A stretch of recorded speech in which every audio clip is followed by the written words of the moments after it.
ప్రార్థన చేసుకుందామండి. ప్రేమగల మా తండ్రి దేవ, మీ ప్రేమ చేత మమ్మల్ని కాపాడి పిల్లలుగా మా కొరకు మీరు ఎన్నో సంగతులు తండ్రి మీరు వ్రాసి మాకిచ్చారు. మీ మాట వింటే ఎప్పుడు మేము బాగుపడతాం. మీ మాట వింటే ఈ లోకములో మేము బ్రతకగలము.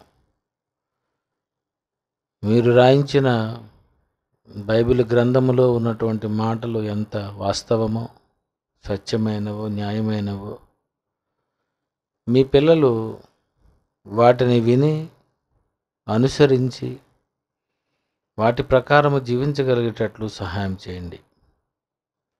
యేసుక్రీస్తు పేరట ఈ ప్రార్థనకు సమర్పిస్తున్నాము తండ్రి. ఆమేన్. ప్రియమైన దేవుని పిల్లరా, ఈరోజు ఒక మంచి విషయాన్ని మనం నేర్చుకుందాం. ప్రతి మనిషి ఈ భూమి మీద ఎన్నో మోసాలు, ఎన్నో నేరాలు చేస్తూ ఉంటాడు. దేవుడు చూసినా దేవుడు నన్నేమీ చెయ్యడు అని అనుకొని గుండె ధైర్యంతో బ్రతుకుతున్నటువంటి వాళ్ళు కూడా చాలామంది ఉన్నారు. మానవ జీవితంలో మనిషి చేసినటువంటి పాపాలకు, నేరాలకు మనిషి మీదకు దేవుని నుండి శిక్ష అమలు జరుగుతూ ఉంటుంది. అది మంచివారైనా, చెడ్డవారైనా, నీతిమంతులైనా, అనీతిమంతులైనా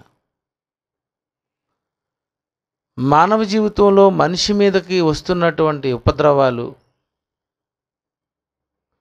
మనిషి మీదకి వస్తున్నటువంటి కీడులు,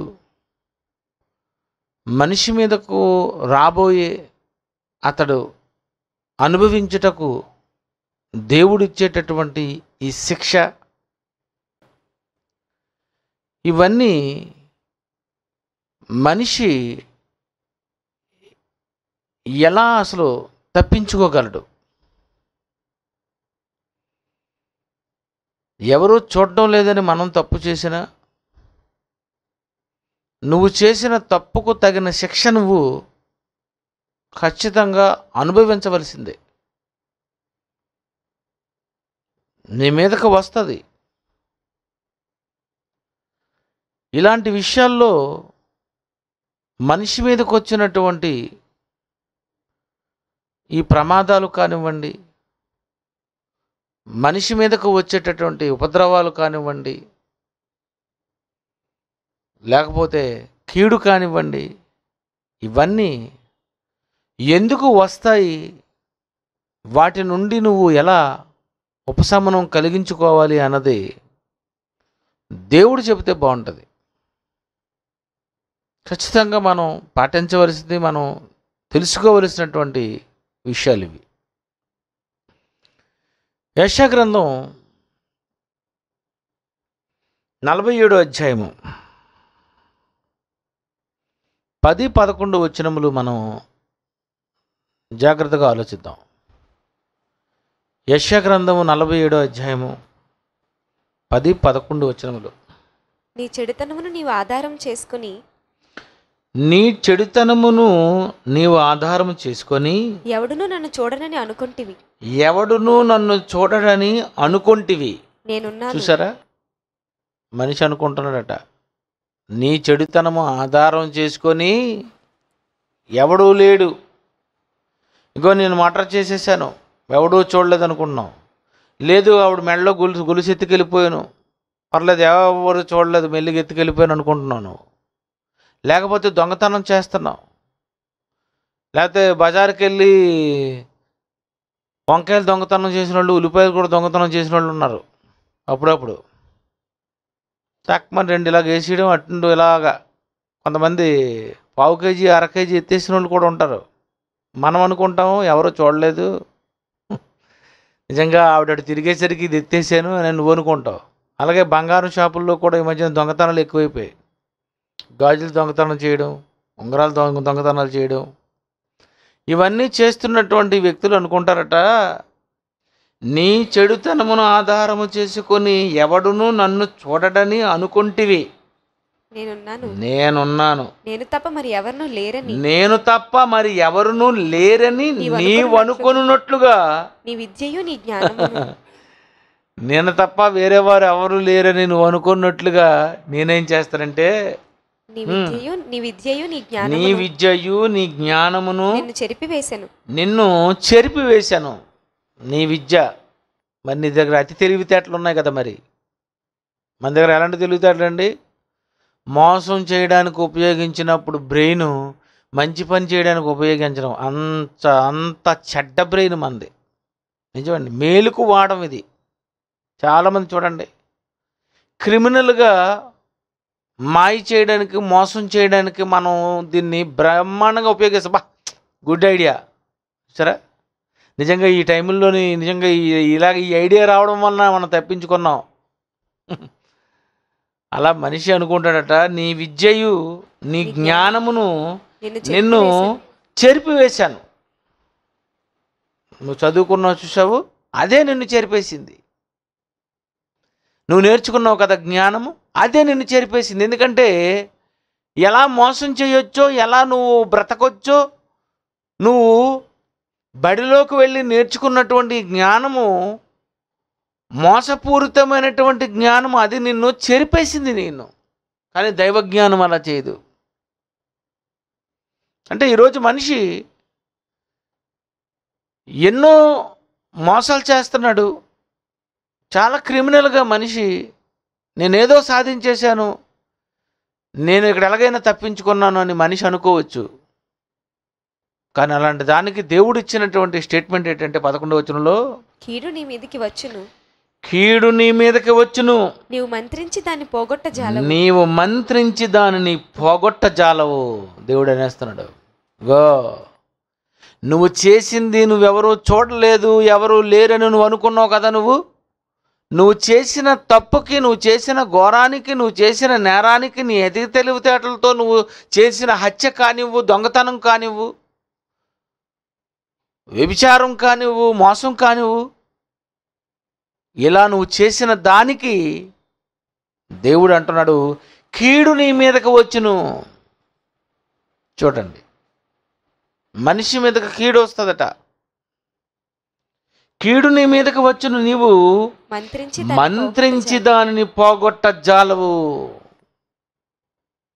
ఏమండి, ఏటోనండి నాకు ఈ కష్టాలు ఎక్కువైపోయండి బ్రదరు, ఎందుకోనండి నా పరిస్థితులకు అయిపోతే ప్రార్థన చేయండి అని అనడం, లేకపోతే మీరు ఎలాగైనా సరే, లేకపోతే మాంత్రిక విద్యను అభ్యసించినటువంటి వాళ్ళ దగ్గరికి చేతబడి జరిగిందేమో, చిల్లంగి పెట్టేశారేమో, బాణామతి జరిగిందేమో, నేను ఎందుకు నాకు ఇలాంటి కష్టాలు వచ్చేస్తున్నాయి, ఈ మధ్యన ఏంటో నా కుటుంబంలో అన్ని కష్టాలు బాధలు ఎక్కువైపోయాయని అనుకునేటప్పుడు నువ్వు అనుకుంటావు మంత్రిస్తే పోద్దేమో అని అనుకుంటావు. నువ్వు మంత్రిస్తే పోదు, ఇది మంత్రించి పోగొట్టజాలవు.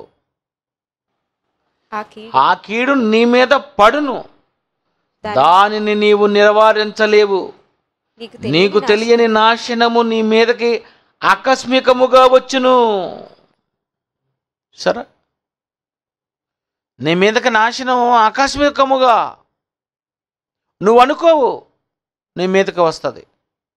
నువ్వు ఎక్స్పెక్ట్ చేయవు, ఇదేటో ఇలా జరిగిపోయింది అంటే లేదు, నువ్వు చేసినటువంటి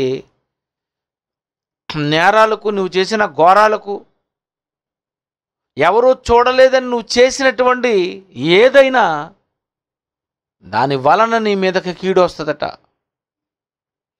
ఇంతకీ కీడు ఎవరి వలన వస్తుంది, ఎలా వచ్చింది, దాని గురించి కూడా మనం ఒకసారి బైబిల్లో చూద్దాం. విలాపవాక్యములు 3వ అధ్యాయం 38వ వచనం చూద్దాం. విలాపవాక్యములు 3వ అధ్యాయము 38. మహోన్నతుడైన దేవుని నోట నుండి మహోన్నతుడైన దేవుని నోట నుండి కీడును మేలును బయలువెళ్ళును కదా. కీడును మేలును బయలు వెళ్ళును కదా. కీడు రావాలన్నా మేలు రావాలన్నా ఎవరు చూడలేదని నువ్వు చేసినటువంటి దానికి కీడు రావాలనుకున్న మేలు రావాలనుకున్నది దేవుని వలనే వస్తుందట. కీడు నీ మీదకి వచ్చును, నువ్వు మంత్రించి పోగొట్టజాలవు. దేవుని వలన నీకు కీడు వస్తుంది, దేవుని వలన నీకు మేలు వస్తుంది నువ్వు చేసినటువంటి దానికి. యోబు గ్రంథం 2వ అధ్యాయము 10వ వచనం చూద్దాం. యోబు గ్రంథం 2వ అధ్యాయము 10. అందుకతడు మూర్ఖురాలు మాట్లాడినట్టు నువ్వు మాట్లాడుతున్నావు. నువ్వేదో పెద్ద తెలివితేటలు ఉన్నాయి అని అనుకుంటున్నావు నువ్వు, కానీ నువ్వు మూర్ఖురాలివి. మనము దేవుని వల్ల మేలు అనుభవించుదుమా, మనము దేవుని వలన మేలు అనుభవించుదుమా, కీడును మనము అనుభవింప తగదా అని. కీడును మనము అనుభవింప తగదా. చూడండి, యోబు గారు అంటున్నారు, మేలు దేవుని వల్ల నేను అనుభవించాలి. మేలు వస్తే దేవుని వల్లనే అనుకుంటున్నావా?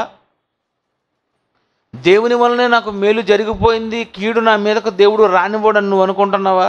మేలు అనుభవించదు కానీ కీడు అనుభవింప తగదా? ఏ కీడు అనుభవించకూడదా? అంటే మానవ జీవితంలో మనిషి చేసినటువంటి క్రియలను బట్టి మేలు కీడులు సంభవిస్తుంటాయి. ఈ మేలు కీడులు దేవుని వలనే మనిషికి సంభవిస్తూ ఉంటాయి.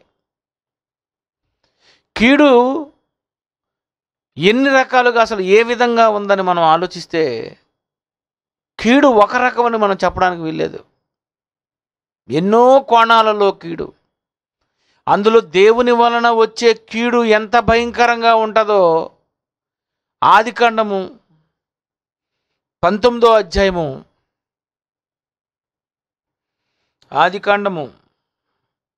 19వ వచనం ఒకసారి చూద్దాం. ఆదికాండము 19వ అధ్యాయము 19వ వచనము. ఇదిగో నీ కటాక్షము నీ దాసుని మీదకి వచ్చినది. ఇదిగో నీ కటాక్షము నీ దాసుని మీదకి వచ్చింది. నా ప్రాణము రక్షించట వలన నీవు నా ఎడ్ల కనపరిచిన నీ కృపను, నీవు నా ఎడ్ల కనపరిచిన కృపను గణపరిచితిని. నేను ఆ పర్వతమునకు తప్పించుకుని పోలేను. ఈ కీడు నాకు సంభవించి చచ్చిపోదునేమో. ఈ కీడు నా మీదకు సంభవించి చచ్చిపోదునేమో. ఏ కీడు? ఎవరు మాట్లాడుతున్నారు? లోతు. ఏ కీడు? ఇదిగో దేవుడు సొదొమ గొమొర్రా పట్టణాలను మొత్తం నాశనం చేసేస్తానంటున్నాడు, ధ్వంసం చేసేస్తానంటున్నాడు. అంటే దేవుని వల్ల వచ్చే కీడు ఎలా ఉంటుందంటే ప్రకృతి వైపరీత్యాలు. దేవుని వల్ల వచ్చే కీడు అగో సొదొమ గొమొర్రా పైన కురియబోయే ఆ వడగండ్లు, ఆ అగ్ని, నిజంగా దానికి ఎవడు తట్టుకోగలడు? అంటే దేవుని వలన సంభవించే ప్రమాదాలు, ఆయన వల్ల వచ్చే కీడు ఎలా ఉంటుందంటే సొదొమ గొమొర్రాకు జరిగినటువంటిది ఎంత భయంకరమైనదో దేవుని వలన మనిషి మీదకు వచ్చే కీడు అంత గొప్పది. కనుక ఇలా మానవ జీవితంలో మనిషి మీదకి రాబోతున్నటువంటి కీడులు, మనిషి మీదకు రాబోయేటటువంటి ఉపద్రవాలు, మనిషి మీదకు రాబోయేటటువంటి కష్టాలు, ఇవన్నీ మనిషి గట్టెక్కాలంటే అసలు నువ్వు కీడును ఎలా పోగొట్టుకుంటావు?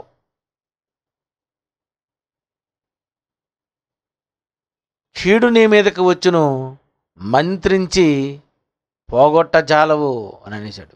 అంటే మంత్రాలతో ఈ కీడు పోదు. నువ్వేదో తప్పించుకోవాలనుకున్న కీడిపోదు. అదే కదండి చదువుకున్న 47:11 చదువమ్మా మళ్ళీ. కీడు నీ మీదకి వచ్చును, నీవు మంత్రించి దాన్ని పోగొట్టు జాలవు. ఆ కీడు నీ మీద పడును, దానిని నీవు నివారించలేవు. నివారించలేవు. చూడండి, నివారించలేవు. అంటే మన మీదకి వచ్చేటటువంటి కీడును మనం నివారించుకోలేమట. అంటే మన మీదకి వచ్చేస్తుంది. మనం చేసేటటువంటి వాటి వలన ఏదో ఒక రూపేణ మన మీదకు ఏదో ఒక కీడు నీ మీదకి సంభవిస్తుంది. నువ్వు చేస్తున్నటువంటి దాని మీద ఇవన్నీ మనం అనుభవిస్తున్నప్పుడు, కీడు మన మీదకి వచ్చినప్పుడు మనం అనుకుంటాం, అయితే ఎలాగా, నాకెందుకు ఇలా జరుగుతుంది. అప్పుడప్పుడు మీరు ఆలోచించుకున్నారో లేదో, బుర్రుంటో ఆలోచించుకుంటారు. ఏమని, ఏంటి ఇలా జరుగుతుంది, అయినా ఇలాగెందుకు వచ్చింది అని మీరు అనుకుంటారు. అనుకునేటప్పుడు ఏదో ఇంకేదో అయిపోయింది అని మీరు అనుకుంటారు. కానీ వస్తున్నటువంటి కీడు నీ మీదకి ఆగదు. అది ఖచ్చితంగా నీ మీద కీడు వస్తుంది, నివారించలేవు. అయితే మరి ఇలాంటి కీడు నుండి మనం చేసేటటువంటి నేరాలకు, ఘోరాలకు, అకృత్యాలకు, మనం అనుభవించబోయేటటువంటి ఈ కీడు నుండి నువ్వు తప్పించుకోవాలంటే ఎలా నువ్వు తప్పించుకోగలవు? ఎలా నువ్వు కీడుని నీ మీదకి రాకుండా నువ్వు దాన్ని ఎలా ఆపుకోగలవు? నువ్వెలా దాన్ని తప్పించుకోగలవు అంటే, కీడు వస్తుందని చెప్పింది దేవుడే. ఆ కీడును నువ్వు తప్పించుకోవాలంటే ఎలా తప్పించుకోవాలో అని కూడా దేవుడే చెప్పాడండి. ఎంత బ్రహ్మాండమైనటువంటి బైబిలు. రోమపత్రిక 12వ అధ్యాయము, రోమపత్రిక 12వ అధ్యాయము 21వ వచనం చూద్దామండి. రోమపత్రిక 12వ అధ్యాయం 21. కీడు వలన జయింపబడక మేలు చేత కీడును జయించుము. బా, కీడు నీ మీదకి వచ్చినప్పుడు మంత్రాలతోనైతే పోదది. దేవుడు చెప్తున్నాడు, మంత్రించి కీడు పోగొట్టుకొన జాలవు. నువ్వు చేసినటువంటి నేరాలకు, నీవు చేసిన మోసాలకు, నువ్వు చేసిన మాయలకు, నీ మీదకు వచ్చేటటువంటి కీడు ఒకవేళ పోగొట్టుకోవాలని నువ్వు అనుకుంటే దానిని పోగొట్టుకోవాలి, నువ్వు దాన్ని జయించాలి, కీడును జయించాలి. చూడు, ఈ కీడును జయించాలంటే నువ్వు తెలివితేటలు ఉపయోగించితే నువ్వు జయించలేవు. నువ్వు అతి తెలివితేటలు ఉపయోగిస్తే నువ్వు జయించలేవు అనుకుంటున్నావు, నువ్వు పోగొట్టజాలవు. ఈ కీడును నీ మీద నుండి నువ్వు తప్పించుకోవాలనుకుంటే దేవుడు బైబిల్లో చెప్పేటంటే మేలు చేత కీడును జయించండి అని అన్నాడు. ఎంత బాగుందండి. మేలు చేత కీడును జయించాలి. ఎవరికో నువ్వు డబ్బులు ఇవ్వాలి, నువ్వు ఎగ్గొట్టేసి ఏదో చేయాలనుకున్నావు. నువ్వు ఎగ్గొట్టాలనుకొని వాళ్ళకి ఇవ్వలేని ఇది నీకు తర్వాత చాలా తలపోటు అయిపోద్ది. దానివల్ల నీకు సంభవించేది కీడే. దానివల్ల నీకు సంభవించేది నీకు ప్రాణ నష్టమే, ఆస్తి నష్టమే. కానీ అలాంటి కీడు నుండి నువ్వు తప్పించుకోవాలి అంటే దీనిని తప్పించే ఏకైక మార్గం ఒకటే, మేలు ద్వారానే దాన్ని నువ్వు జయించుకోవాలి. మోసం చేసే నువ్వు దానికి ఆ కీడుని తెచ్చుకున్నావు. ఎవరు చూడలేదని అనుకునే కదా నువ్వు కీడు తెచ్చుకున్నావు. కనుక నువ్వు దాన్ని పోగొట్టుకోవాలనుకుంటే మేలు చేత కీడును జయించాలటండి. ఎవరో నీ మీద ఏదో అన్నారు, ఎవరో నీ మీద పగపట్టారు, ఎవరో నీ మీద ఏదో చేయాలనుకుంటున్నారు. అప్పుడు నువ్వేమనుకోవాలి? నువ్వు అయితే ఇక్కడ మనం కొన్ని తెలివితేటలు ఉపయోగించేద్దామని అనుకుంటావు. నువ్వు తెలివితేటలు ఏం లేదు, బైబిల్ ఉపయోగించాలనుకో. Bible wonderful. బైబిల్ నువ్వు తప్పించుకోవడానికి బైబిల్లోనే ఉంది. 1 కొరింథీ 10వ అధ్యాయము 13. సాధారణముగా మనుషులకు కలుగు శోధన తప్ప మనుషులకు కలుగు శోధన తప్ప మరి ఏదియూ మీకు మరి సంభవింపలేదు. ఏది మీకు సంభవింపలేదు. దేవుడు నమ్మతగినవాడు. దేవుడు నమ్మదగినవాడు. మీరు సహింపగలిగినంత కంటే మీరు ఎక్కువగా సహింపగలిగినంత కంటే ఎక్కువగా ఎక్కువగా ఆయన మిమ్మల్ని శోధింపబడని ఆయన మిమ్మును శోధింపబడనీయడు. అంతేకాదు అంతేకాక సహింపగలుగుటకు ఆయన శోధనతో ఆయన కూడా శోధనతో కూడా తప్పించుకుని మార్గమును కలుగజేయును. బాబా, ఏం బైబిల్ అండి! దేవుడు ఏం చేస్తారట? తప్పించుకొని మార్గాన్ని ఆయన కలుగు చేస్తాడు. ఆయన నీకు కలుగు చేయాలి అనుకుంటే నువ్వు దానిని ఎలా జయించాలి అంటే కీడుని మేలు చేత కీడును జయించు. మనం వాళ్ళ మీద ఎగిరిపోయి వీళ్ళ మీద ఎగిరిపోయి వాళ్ళని తిట్టేసి వీళ్ళని తిట్టేసి మనం ఇలా చేయాలనుకుంటే ఆ కీడు మనకి ఏమంటే చుట్టుకుంటుంది. చాలామంది కీడును తప్పించుకోవడానికి ఏదేదో రూట్లో వెళ్ళిపోతుంటారు. అవసరమైతే పోలీసులను ఉపయోగించడం, అలాగైతే అవసరమైతే చట్టాన్ని ఉపయోగించుకోవడం, అవసరమైతే మనం ఏదైనా కొంచెం క్రిమినల్గా, లేకపోతే కీడుని తప్పించుకోవడానికి వీలైతే ఎవరినో పెట్టి చంపించేయడం. చూసారా?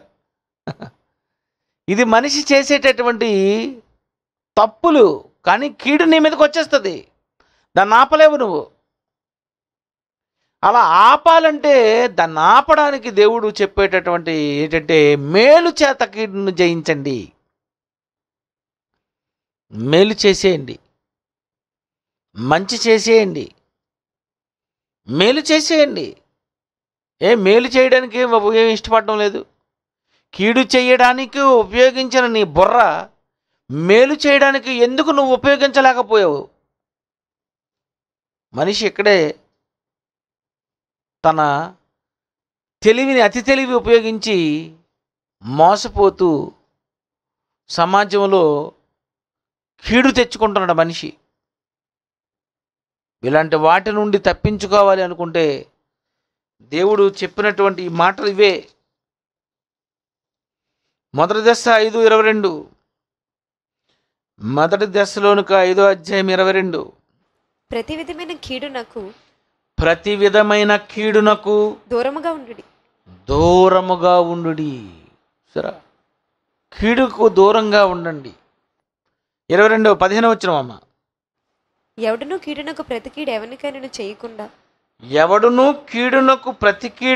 ఎవనికైనా చేయకుండా చూచుకుని. అది కీడునకు ప్రతి కీడు ఎవనికైనాను చేయకుండా చూసుకోండి. మీరు దేవుడు అంటున్నాడు, కీడుని చేయకుండా ఒకరినోడు చూసుకోండి. మనం అనుకుంటాం వీళ్ళకి దెబ్బేస్తాం, వాళ్ళకి దెబ్బేస్తాం, ఇదేదో చేసేసాం అనుకుంటారు. కాదు, అలాంటి వాళ్ళందరూ అనుభవించక తప్పదు. మనం కీడు చెయ్యాలనుకున్నా మనము చుట్టుకుంటాం. ఎదుటివాడికి దెబ్బ తీయాలనుకున్న వాడు కూడా చుట్టుకుంటాడు. ఎందుకంటే కీడు నీ మీదకి వచ్చును. ఎలా వస్తుంది? యెషయా 47:10. నీ చెడుతనమును నీవు ఆధారం చేసుకుని. కొంతమందికి ఏటో చెడిపోయిన మనసు ఉంటుందండి. వాళ్ళని ఎలా మట్టు పెట్టేయాలి, వీళ్ళని ఎలాగ దెబ్బకు తీసేయాలా, వీళ్ళని ఎలాగ పట్టప్ చెప్పేద్దామా అని అనుకుని ఇలాంటి అతి తెలివితేటలు కలిగిన వాళ్ళు ఉంటారు. నీ చెడుతనమును నీవు ఆధారం చేసుకొని. ఎవడో చూడలేదు అమ్మ బాబో. నేను మాట్లాడినటువంటి ఈ మాటలో, నేను చెప్పినటువంటి ఈ ప్లాన్ కానీ ఇది ఎవడు చూడలేదని నువ్వు అనుకుంటున్నావు. కాదు, నేనున్నాను. నేను తప్ప మరి ఎవరు లేరని నేను తప్ప ఎవరు లేరని నువ్వు అనుకుంటున్నావు కదా. నువ్వు నీ విద్య నీ జ్ఞానం నిన్ను చెరిపేసింది అంటే నువ్వే చెడిపోయావు. అది చూసారా? నీ చెరిపేసింది నీది, నువ్వు పాడైపోయావు. బైబిల్లో ఏమనుంది? కీడుకు ప్రతి కీడు ఎవరికైనా నువ్వు చేయదు. ఒకవేళ కీడు చేశాడా ఆయన నువ్వు చేయకు. ఒకవేళ కీడు చేశాడా మేలు చేయు. చూడండి, 1 పేతురు 3:17.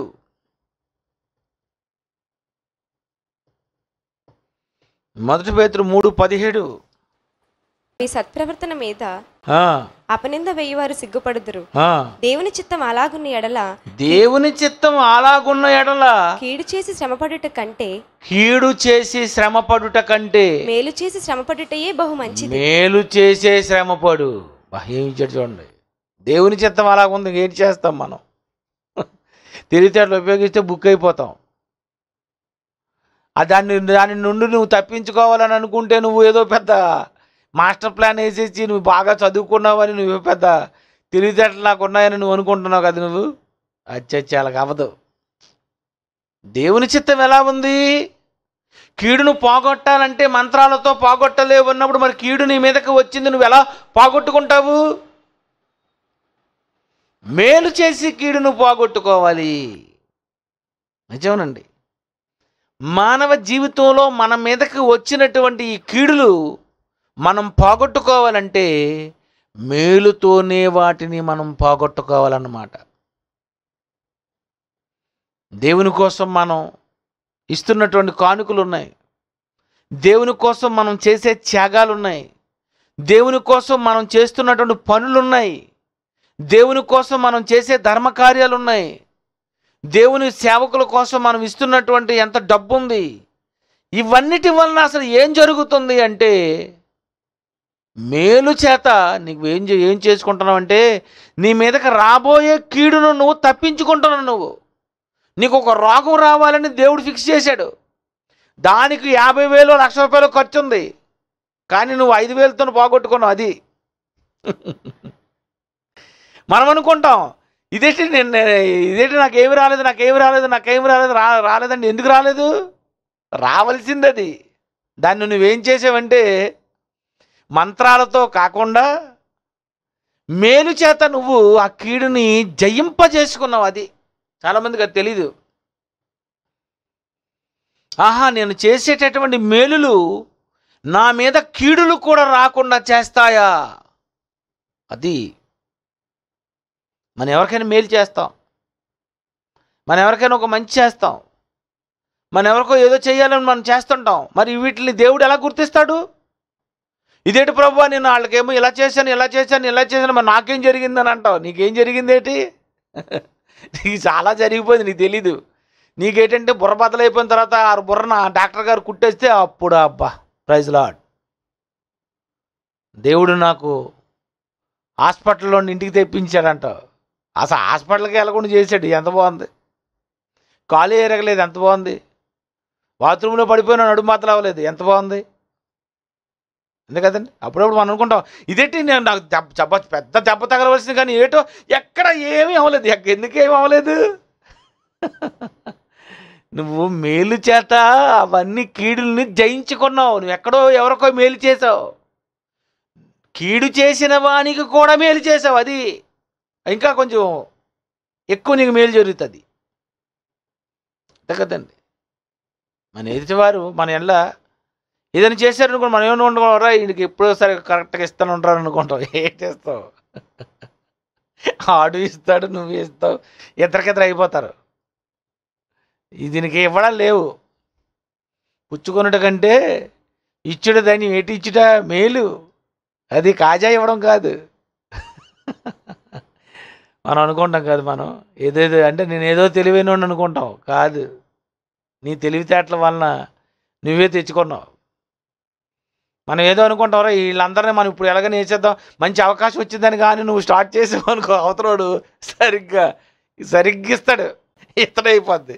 అప్పుడు మనం అనుకుంటాం, ఎలాగ బాబు ఇది ఇతడైపోయింది అంటే ఇక్కడ ఈ వాక్యాలు పాటించలేదు. అది సాగుతాయి.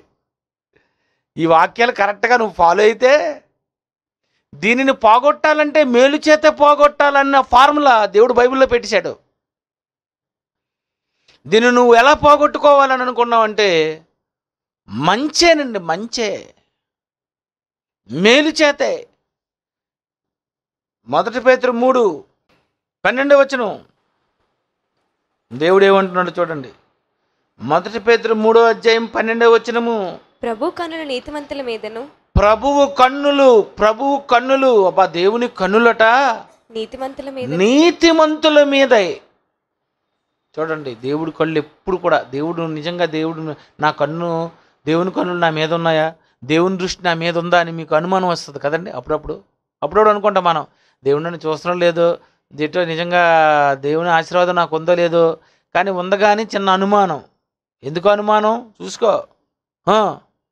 ప్రభు కన్నులు నీతిమంతుల మీదను ఆయన చెవులు వారి ప్రార్థనల వైపునకును ఉన్నవి. అబ్బా, ఎవరి ప్రార్థనలు దేవుని వైపునకు ఉన్నాయి? నువ్వేదో ప్రార్థన చేసావు, విన్నాడో లేదో అని అనుకుంటావు. వినడానికి ఒకటే, నువ్వు నీతిమంతుడివైతే,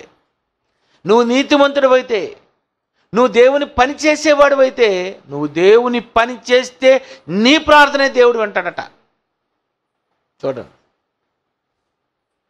నువ్వు మంచి నీతిమంతురాలనుకో, నీ ప్రార్థన దేవుడు వింటాడు. నువ్వు ఎదవైనప్పుడు నేను ప్రార్థన చేసినా నా ప్రార్థన సుఖం లేదు, నీ పని చేయదు. కీడు ప్రార్థన వల్ల పోదు, అది రాసుకోండి. కీడు ఎలా పోద్ది? ప్రార్థనలో పోదు. దేవుడికి నేను ప్రార్థన చేస్తాను, ఇగో ఈ కష్టాల నుండి, ఈ బాధల నుండి, ఇబ్బందుల నుండి, ఇరుకుల నుండి దేవుడు ఎలాగైనా సరే గట్టెక్కించాలనుకొని ముడుకులు వాసిపోయినట్టుగా నువ్వు కానీ ప్రార్థన చేసావనుకో, ముడుకు నొప్పులు కూడా వచ్చేస్తాయి నీకు. ఇది పోవాలంటే ఒకటే, దాని నుండి నువ్వు జయించాలని అంటే నువ్వు ఒకటి ఫార్ములా ఏమనుందమ్మా? ప్రభు కన్నులు నీతిమంతుల మీదను, ఆయన చెవులు వారి ప్రార్థనల వైపునకు ఉన్నవి. ఆయన చెవులు ఆయన ప్రార్థనల వైపే. నిజంగా ఈ వాక్యం చదివినప్పుడు అనుకున్నాను నేను. అయితే మనం ఏం మాట్లాడినా ఈ మాట వెంటనే దేవుడు వింటాడు అనమాట. బాగుంది. ప్రభు ముఖము కీడు చేయు వారికి విరోధముగా ఉన్నది. చూడండి, ప్రభు ముఖం అట నీతిమంతుల మీదే ఉంటుందట. కీడు చేయు నువ్వు చేస్తున్నావని కానీ తెలిసిపోయింది అనుకో, అప్పుడు దేవుడట విరోధముగా ఉంటుందట, విరోధం అయిపోతాడట. నేను మేలు చేత కీడును జయించాలని నేను ఎంతసేపు బోధ చేస్తే నువ్వేమో తెలివితేటలు ఉపయోగించి నువ్వేదో అనుకున్నావా, అయితే నీకు విరోధంగా ఉంది. దేవుడు సెపరేట్ అయిపోతాడు, దేవుడు దొరికించేస్తాడు, అడ్డంగా బుక్ చేసేస్తాడు ఖచ్చితంగా. ఎందుకు? దేవుని ముఖం ఎవరి వైపు ఉంటుంది? ప్రభు ముఖము కీడు చేయ వారికి విరోధముగా ఉంది. ప్రభు ముఖము కీడు చేయ వారికి విరోధము.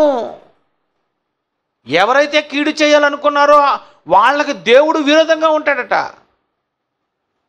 భూమి మీద మనిషి చేయవలసింది ఎప్పుడు మేలే. మంచివారి మీద చెడ్డవారి మీద దేవుడు వర్షం కురిపిస్తున్నాడు. దేవుడు అందరికీ మేలు చేస్తున్నాడు. మానవుడు భూమి మీద దేవుని కోసం బ్రతకవలసిన వాడు, అందరికీ మేలు చేయవాడు, నిన్ను వల్ల నీ పొరుగువాని ప్రేమించవాడు, కీడునకు ప్రతి కీడైనను చేయకుండా పోలే కుడి చెంప మీద కొడితే ఎడం చెంప తిప్పాలి అని ఇలాంటి మాటలకు మనుషులు మరి తలదించి దేవుని చిత్తం ఎలాగుందో అలాగే మనిషి ఈరోజు ఈ భూమి మీద నడవాలి. కానీ మనిషి ఈరోజు అతడు చేస్తున్నటువంటి కార్యక్రమాలకు, అతని మీదకు వచ్చినటువంటి ఈ కీడుని జయించలేక మనిషి ఏమైపోతాడంటే ఆ కీడుకి దొరికిపోతాడు, నష్టపోతాడు, చాలా నష్టపోతాడు. నిజమండి. మనిషి మోసం చేస్తే మనిషి ఖచ్చితంగా ఏదో ఒక రూపంలో నష్టం వస్తుంది. అది ఖచ్చితంగా నువ్వు నష్టం అనుభవించవలసిందే. నువ్వు కీడు చేసావు, నువ్వు మేలు చేయలేదు, నువ్వు ఎవరినో ఏదో ఇబ్బంది పెట్టావు, అందుకే ఇవన్నీ నీకు సంభవిస్తున్నాయి. కనుక దేవుడు కీడు చేసేటటువంటి వాళ్ళ వైపు దేవుడు మళ్ళీ ఖచ్చితంగా దేవుడు వాళ్ళకి శిక్ష వేస్తాడు. అందుకే అప్పుడప్పుడు అప్పులు ఇచ్చిన వాళ్ళు కూడాను డబ్బులు ఇవ్వకపోతే ఇలా తిప్పితే అప్పుడు ఒకటే మాటగా నేనేమీ చేయలేదని మీరు అనుకున్నావు కదా, గో పైనుండి దేవుడు చూస్తున్నాడు అంటారు. ఆ మాట అన్నప్పుడు అవతలోడికి ఎలాగుండదంటే జోకేసినట్టు అనిపిస్తుంది. కానీ ఖచ్చితంగా దేవుడు చూస్తాడు. దేవుడు చూస్తున్నాడు. ఎవరి వైపు చూస్తాడు? ఎవరి వైపు నాకు ముఖం తిప్పేసుకుంటాడు? దేవుడు ఎవరి వైపు ఉంటాడు అని మనం ఆలోచిస్తే దేవుడు ఎప్పుడు నీతిమంతుల వైపే. దేవుని చూపు నీతిమంతుల మీదే ఉంటుంది. దేవుని చెవులు వారి ప్రార్థనల వైపే ఉంటాయటండి. నిజంగానండి. దేవుని కొరకు బ్రతికి, దేవుని కొరకు పనిచేస్తూ, మేలు చేస్తూ ఎవరైతే ఉంటారో నిజంగా వాళ్ళ వైపే, వాళ్ళ ప్రార్థనలే, వాళ్ళకే మేలు. కనుక మానవ జీవితంలో మనిషి అనుభవించబోయేటటువంటి కీడుని నువ్వు తప్పించుకోవాలి అంటే బైబిల్ చెప్పినటువంటి ఒక బ్రహ్మాండమైన విషయం ఏంటంటే మేలు చేత నువ్వు తప్పించుకోవాలి. ఇది ఎవరికి తెలీదు. లోకంలో మనిషి వాళ్ళకు సంభవించే కీడు నుండి తప్పించుకోవాలంటే మేలు వల్లనే పోతుందనే సంగతి తెలియక వరదలకి, తుఫాన్లకి, భూకంపాలకు, ప్రకృతి వైపరీత్యాలకు, ప్రమాదాలకు చూడండి ఎంతోమంది చచ్చిపోతూ ఉంటారు. ఎందుకు రోడ్డు యాక్సిడెంట్లో చచ్చిపోయావు? ఎందుకు కారు యాక్సిడెంట్లో చచ్చిపోయావు? ఎందుకు గోడ పడిపోయి చచ్చిపోయావు? ఎందుకు చెట్టు పడిపోయి చచ్చిపోయావు? ఎందుకు నీకు ఇలాంటివన్నీ సంభవించాయి? చాలామంది ప్రాణాలు పోగొట్టుకుంటూ ఉంటారు. ఎందుకు అలా పోగొట్టుకున్నారు అంటే వాళ్ళకి తెలియక ఇది. కానీ దేవుని పిల్లలం గనక మనకు తెలియాలి కనుక దేవుడు చెబుతున్నాడు ఇవన్నీ. ఇదిగో ఇలాంటివన్నీ నువ్వు పోగొట్టుకోవాలని అనుకుంటే నువ్వు మేలు చేతే నువ్వు జయించుకోవాలి. శత్రువులు నీ వైపు ఉన్నారనుకో, మేలు చేతే నిన్ను మట్టు పెట్టాలనుకునే వాళ్ళు ఎవరున్నారనుకో, వాళ్ళతో మేలు చేతే నువ్వు. అంతేగాని బైబిల్కి వ్యతిరేకంగా నువ్వు వెళ్ళిపోకు. ఈ అవకాశం మంచిది వచ్చింది, ఇప్పుడే నేను ఉపయోగించుకోవాలని నువ్వు కీడు చేయాలని అనుకుంటావు అనుకో, నువ్వు చేయాలనుకుంటే నువ్వు వేరే రూపంలో నువ్వు మళ్ళీ నష్టపోతావు. వేరే రూపంలో నీ మీదకి దేవుడు కీడును రప్పిస్తాడు. అప్పుడు మనిషి ఎలా తప్పించుకోగలడు? కనుక దేవుని వలన వచ్చేవే కీడులు మేలులు. దేవుని వలనే మేలు, దేవుని వలనే కీడు. మనిషి చేసినటువంటి నేరాలకు, మనిషి చేస్తున్నటువంటి ఘోరాలకు మానవునికి దేవుడు ఖచ్చితంగా కీడు చేస్తూ ఉంటాడు. కీడు నీ మీదకి వస్తూనే ఉంటుంది.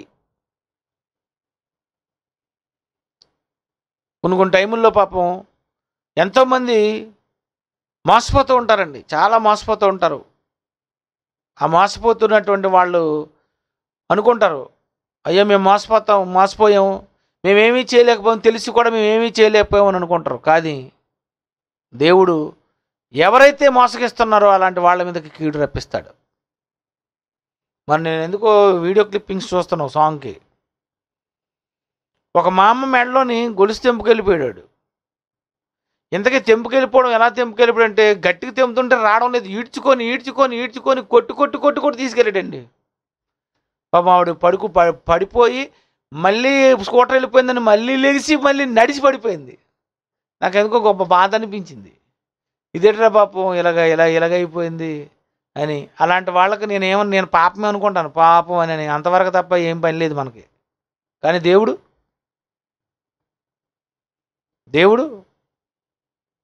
కీడు చెయ్యాలనుకునేటటువంటి వ్యక్తికి దేవుడు ఖచ్చితంగా ఏదో ఒక విధంగా. మొన్నసారి ఎవడో యేసుప్రభువుని ఇలాగా డ్రెస్ వేసుకొని రోడ్డు మీద డ్యాన్సులు వేసుకొని వెళ్ళిపోతున్నాడు ఒకడు. ఆడేమో అందరికీ యేసుప్రభుని కామెంట్ చేస్తున్నట్టుగా రోడ్డు మీద ఏదో చెప్పేయాలని అనుకున్నాడు. అలా నడుచుకొని ముందుకెళ్ళాడు. విచిత్రం ఏంటంటే బ్యాడ్ లక్. వాడు అలాగా నడుచుకొని వెళ్ళాడు. సరిగ్గా బస్సు వచ్చింది, పైనుండి వెళ్ళిపోయింది. ప్రియమైన దేవుని పిల్లారా, ఇంకా మనిషికి కీడు చేస్తే దేవుడే ఊరుకోలేనప్పుడు దేవునికే కీడు చేస్తే ఊరుకుంటాడా? నీ చేత నిన్ను ఉరిపెట్టుకునేటట్టుగా చేసి పడేస్తాడంతే. అది ఇస్కరియోతు యోధ. చూసారా, యేసు ప్రభువుని అప్పగించాలనుకున్నాడు, చివరికి ఏమైంది? కీడు అతని మీదకి వచ్చింది. అతనే కీడు చేసుకున్నాడు. మరీ ఘోరం. చూసారా, ఎవరి వల్ల కీడు రావడం వేరు, నీకు నీవే కీడు తెచ్చుకోవడం వేరు. కారణం కీడు నీ మీదకి వచ్చును, నువ్వు కీడు చేసావు.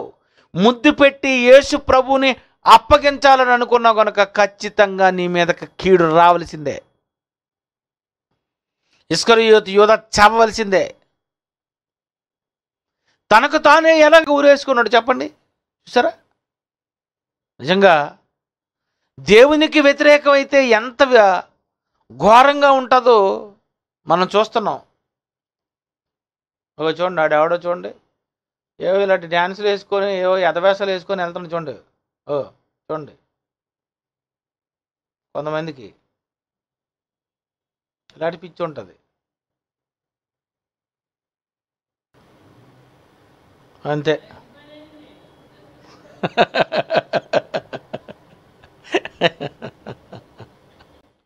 నేను అంతకుముందు నాకు అలాంటిది ఈ క్లిప్ పంపించాను. ఫస్ట్ నాకు మరీ బాగాలేకపోతే చూపించబుద్ధి అయితే ఎందుకు నాకు చిరాకు వస్తుంది. మళ్ళీ నాకు తర్వాత పంపించాడు ఎవడో.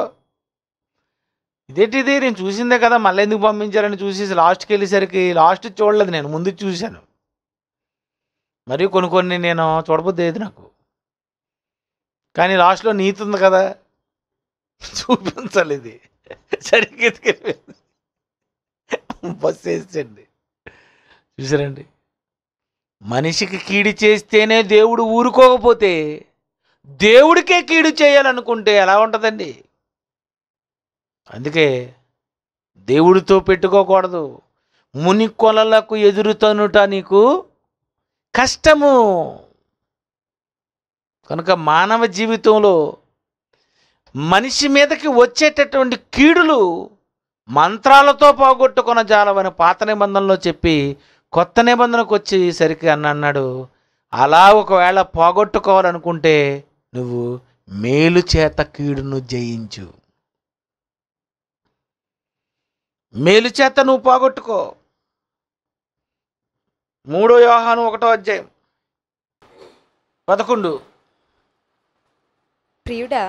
ప్రియుడా, చెడు కార్యమును కాక చెడు కార్యములు కాక మంచి కార్యమును అనుసరించి నడుచుకొనుము. అది చెడు కార్యములు, చెడు కార్యములు, చెడు కార్యములు, చెడు కార్యాలు ఉంటాయి, ఎన్నో ఉంటాయి. ఇంకా వాటికి నువ్వు ఏదో ప్లాన్ ఇవ్వకు, అదేదో ఏదో చేయాలని అనేసి.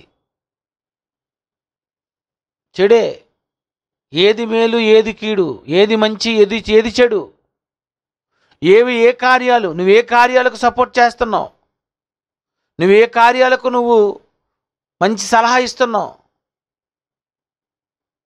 చదువమ్మా. ప్రియుడా, చెడు కార్యమును కాక చెడు కార్యములు కాక మంచి కార్యమును అనుసరించి నడుచుకొనుము. మంచి కార్యములను అనుసరించే నువ్వు నడుచుకో.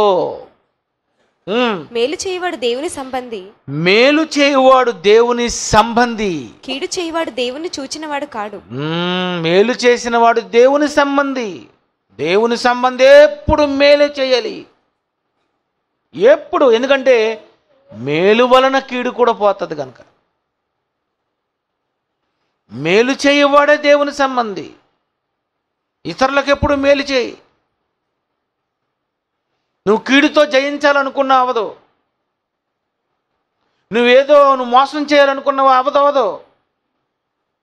మోసం చేయాలనుకుంటే ఎలా మోసపోతావు, ఎలా మోసం చేస్తావు?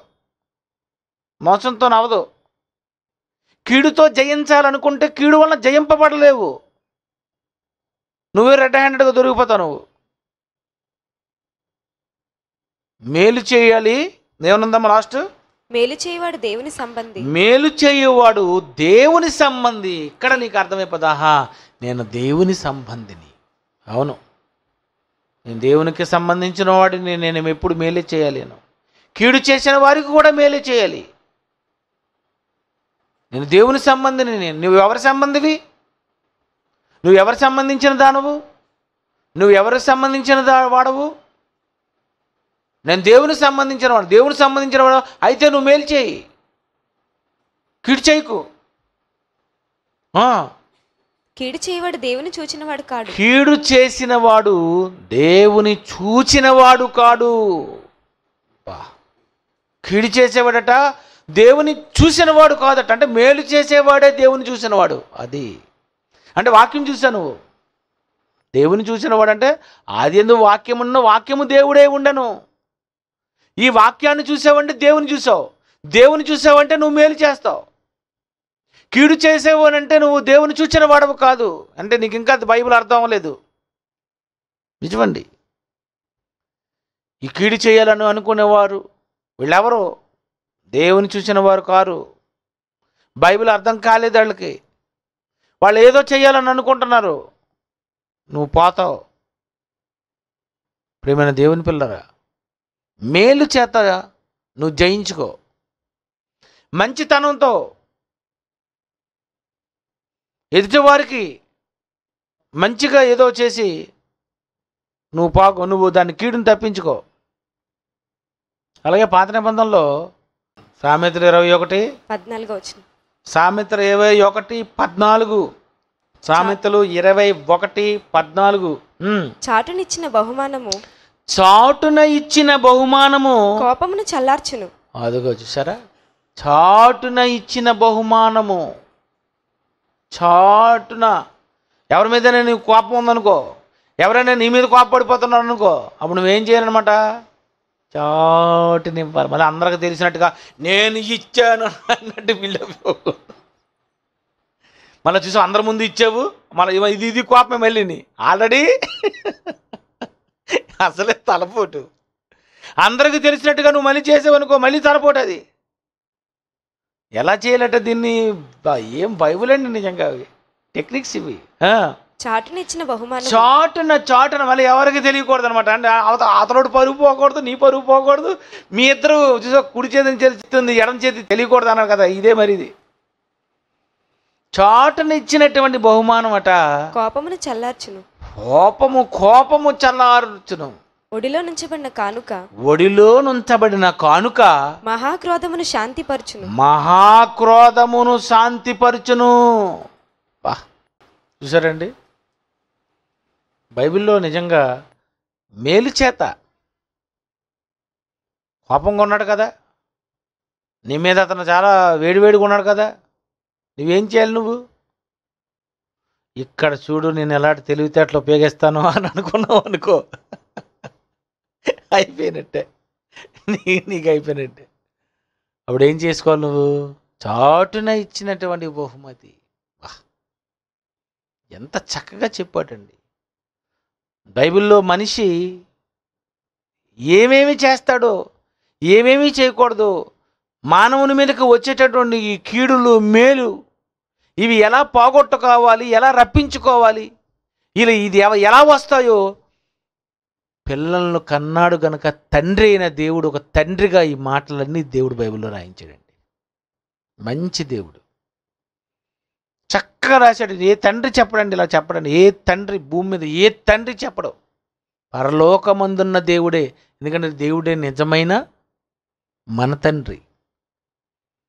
అన్నీ ఆయన రాశాడు బైబిల్లో. ఇవి కానీ నువ్వు వాక్యములు విని దానిని గైకొనగలిగితే, నీకేదైతే దేవుడు చెప్పాడో అవి నువ్వు చూస్తూ ఉంటావు. అప్పుడు నీకు అనిపించాలి, నేను అలా చేశాను అందుకే ఇలా జరిగింది, ఇలా చేశాను అందుకే ఇలా జరిగింది, దేవుడు అన్నాడు ఇలా చేస్తే ఇలాగ అవుతుందనని. కనుక ప్రియమైన దేవుని పిల్లరా, బైబిల్ ఎంత మంచి పుస్తకం అండి. లోకంలో ఉన్నోళ్ళు కీడు పోగొట్టుకోవాలంటే, మేలు చేత పోగొట్టుకోవాలని తెలియక లాయర్ల దగ్గరికి వెళ్తారు, ఎవరి దగ్గరికి వెళ్ళిపోతాడు, అందరినీ కలుసుకుంటారు. కానీ అది పోవాలంటే నువ్వు ఎప్పుడు మేలు చేయాలి. దేవునికైనా మనిషికైనా ఎవరికైనా మేలు చేయి. నీ మీదకి రాబోయేది ఎలా పోతుందో నువ్వు చూడు. కళ్ళు మూసుకోండి. ప్రేమగల మా తండ్రి దేవా, పిల్లలుగా మాకు మీరు ఎప్పుడో ఎన్నో విషయాలు తండ్రి మీరు రాయించారు. ఇవన్నీ మాకు అర్థం అవ్వాలి, ఇవన్నీ మేము చెయ్యాలి. మీరు చెప్పిన మాటల ప్రకారంగా మేము చేసినప్పుడు మీరు ఆనందించాలి. మీ పిల్లలు ఇవన్నీ ఆలోచించి గ్రహించుకొని గైకొనగేటట్లు సహాయం చేయండి. యేసుక్రీస్తు పేరటి ప్రార్థనకు సమర్పిస్తున్నాము తండ్రి. ఆమేన్.